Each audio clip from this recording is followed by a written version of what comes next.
Hey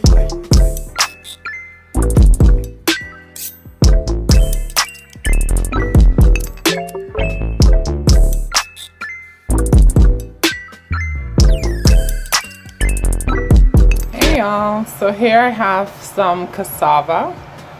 They're raw and in the uncooked state. I'm gonna be needing close to 3 cups of this. So what I'm gonna do is I'm gonna be peeling them and taking care of the external part of it, and then I'm going to have to grater this so that it can become a nice shredded look.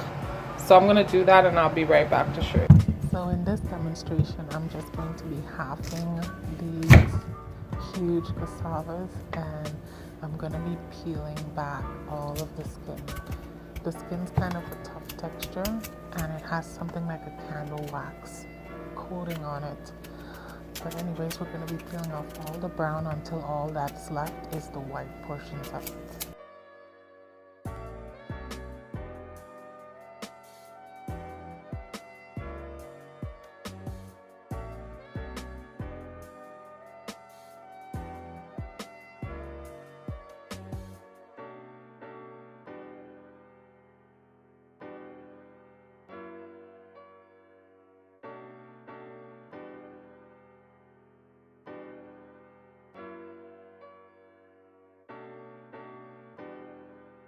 So now that they're all peeled, I'm going to be using the grater. It's not the thicker side, but this finer side that I'm showing right now. And we're going to be grating all of these cassavas down until it's a shredded mixture that we use.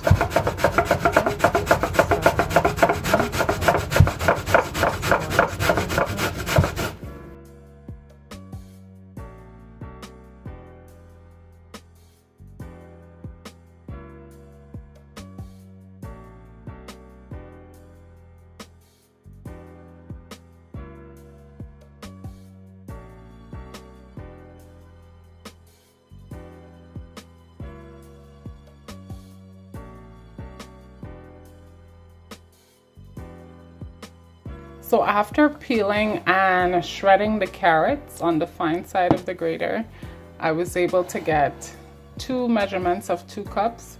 Now 2 cups is equal to a pound, so basically I have 2 pounds of shredded cassava.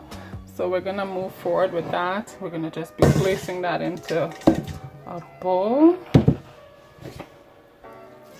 And then we're gonna start gathering the ingredients, the rest of the ingredients, in order to get this going. So y'all, I have a combination of all the ingredients we're gonna be using. So in here I have half a tablespoon of vanilla extract, half a tablespoon of almond extract, half a teaspoon of ginger, 1 teaspoon of cinnamon, 1/4 teaspoon of nutmeg, 1/8 of a teaspoon of allspice.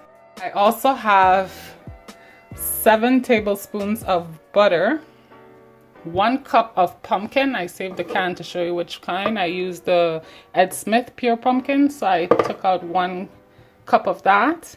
You're also going to need 1.5 cups of sugar. You're going to need 1.5 cups of coconut milk, and you're going to need a full cup of coconut. So the first step in this process is to measure out 1.5 cups of coconut milk. So to that, you're gonna rehydrate your coconut by placing it inside of that coconut milk. And then you're gonna get a fork and you're gonna integrate these 2 items together. I forgot to mention that you do have the option of using raisins. In this case, I'm going to be using a heaping 1/3 cup. I also, by the way, have a baking tray that's been buttered and greased, and my oven is set to 325 and it's preheating at the moment. So before I build anything, I set the oven and I get it warmed up before, so it's ready for this. So we're going to start by adding all of our ingredients. Here goes the butter, and we're going to go in with the vanilla extract, half a teaspoon of ginger, 1 teaspoon of cinnamon, half a teaspoon of nutmeg, 1/8 of a teaspoon of mixed spice, and a 1/4 teaspoon of clove. I'm also going to be putting in my raisins and the pumpkin. I'm going to be putting this pumpkin into it. So after I put the pumpkin in, we're going to be going in with our 1.5 cups of sugar. We're also going to be going in with our mixture of shredded coconut and a 1.5 cups of coconut milk. So now that we got all our ingredients into this bowl, we're going to start by incorporating everything. We're going to give it a mix. So here we go. This is the consistency we're going for. As you can see, it's all mixed in nicely and it's one smooth, nice wet paste. So I'm gonna just transfer this contents over into the dish and show you. So I just poured it over into the dish. So now I'm gonna smoothen it out. So it's all one level consistency in here.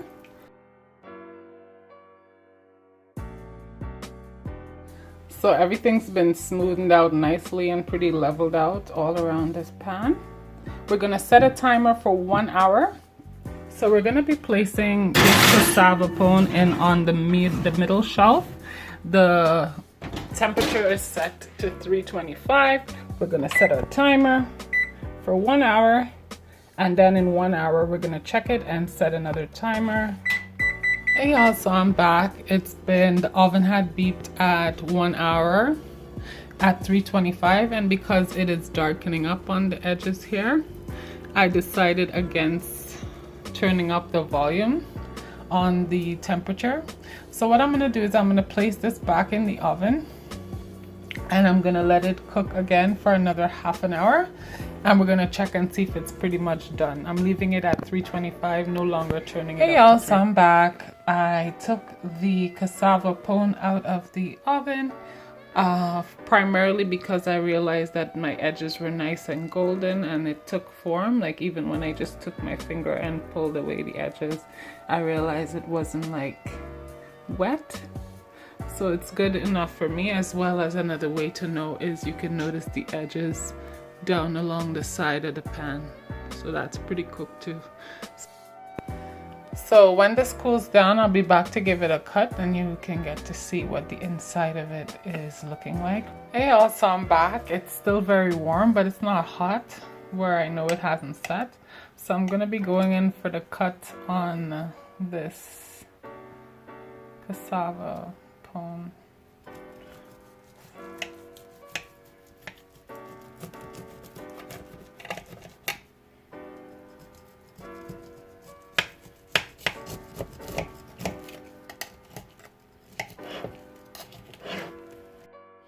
So yeah, we're gonna just try and get it out of here nicely now.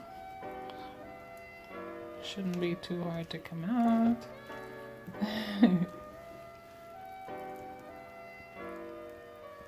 And there we go. I'm gonna try and place this on a plate. And it's all ready here, guys. Set so nicely. It just has to cool. But guys, here we have a nice slice of cassava pone. I'm gonna have it plain. I'm not gonna dress it with anything.